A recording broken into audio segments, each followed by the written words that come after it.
Riuscivano a rubare la merce in pieno giorno. In modo sistematico facevano sparire bancali carichi di detersivi e generi alimentari stoccati nei magazzini della catena di supermercati Ali in via Olanda, nella zona industriale di Padova.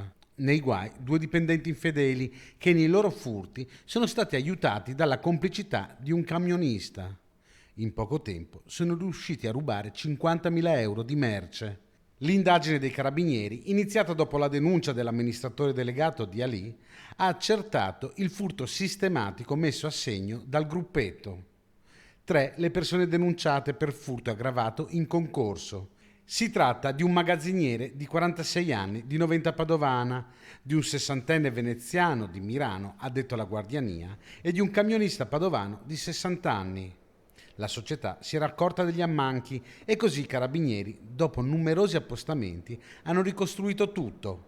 I 3, approfittando dell'andirivieri giornaliero di mezzi all'interno del magazzino, riuscivano a caricare dei bancali di merce all'interno di un furgone guidato dal camionista.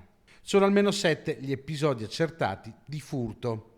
Parte della merce rubata è stata trovata durante le perquisizioni dei carabinieri. Secondo quanto emerso dalle indagini, sembra che Ali non sia l'unico distributore derubato.